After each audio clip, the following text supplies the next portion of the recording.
ক্ষমতায় এসেই সেমিকন্ডাক্টর শিল্পকে অগ্রাধিকার দিয়েছে বিএনপি সরকার। প্রধানমন্ত্রী তারেক রহমান নিজেই বলেছেন, তৈরি পোশাকের পর সেমিকন্ডাক্টরই হতে পারে বাংলাদেশের অর্থনীতির নতুন চালিকা শক্তি। এ খাতে প্রণোদনা দেওয়ার পরিকল্পনাও করছে সরকার।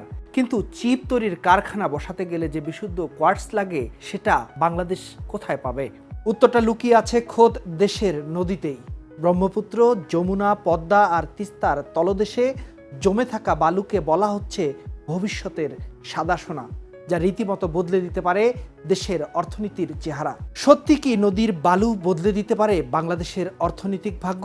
জানবো আজকের এক্সপ্লেইনারে।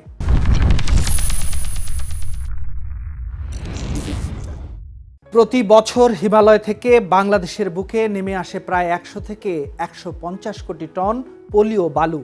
এই বালু শুধু নদী ভরাট করে না, এর ভেতরে লুকিয়ে আছে উচ্চমানের কোয়ার্টজ, সাথে আছে ইলমেনাইট, জিরকন ও রুটাইলের মতো মূল্যবান খনিজ।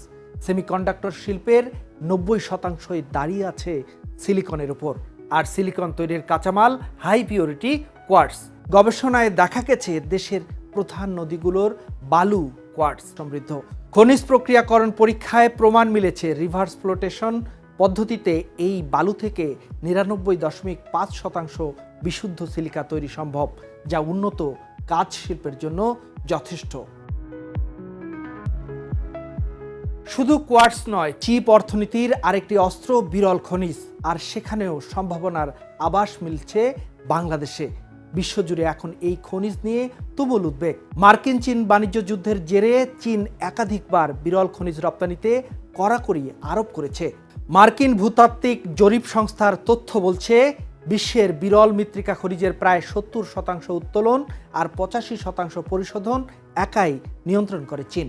অক্টোবরে বেইজিং যখন চুম্বক, অ্যালয় আর চীনা উপাদানযুক্ত সেমিকন্ডাক্টর রপ্তানিতে লাইসেন্স বাধ্যতামূলক করে দেয়, তখন গোটা বিশ্বের প্রযুক্তি শিল্পে সরবরাহ শৃঙ্খলে অস্থিরতা তৈরি হয়। বিশ্লেষকদের মতে এই সংকটই এখন বিভিন্ন দেশকে বিকল্প উৎস খুঁজতে বাধ্য করছে।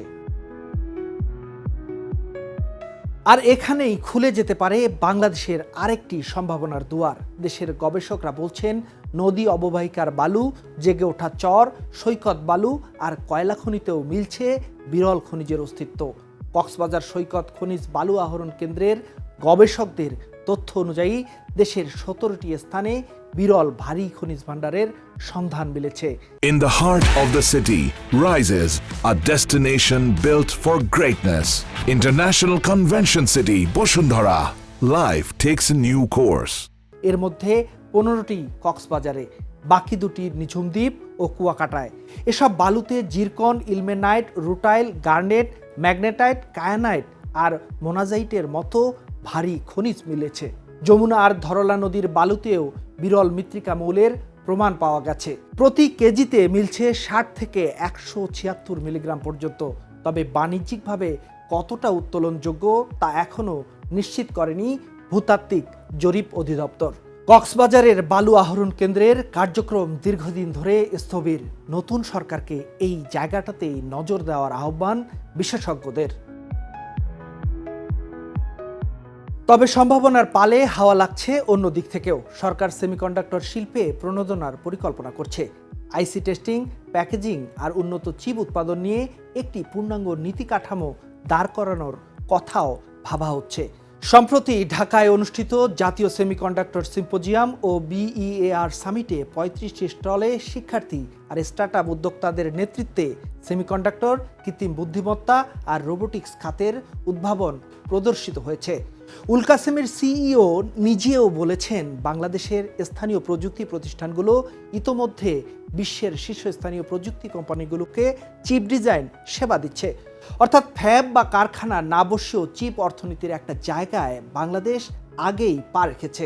এর মধ্যেই একটি প্রতিনিধি দল কৌশলগত শস্য রক্ষণাগার, হোটেল, বিনোদন পার্ক আর ডাটা সেন্টার সহ বিভিন্ন খাতে প্রায় $2 বিলিয়ন বিনিয়োগের প্রস্তাব দিয়েছে বাংলাদেশকে। আলাদাভাবে চীনের 11টি শীর্ষস্থানীয় প্রতিষ্ঠানও প্রধানমন্ত্রীর সঙ্গে বৈঠকে $9.21 বিলিয়ন বিনিয়োগের প্রস্তাব দিয়েছে।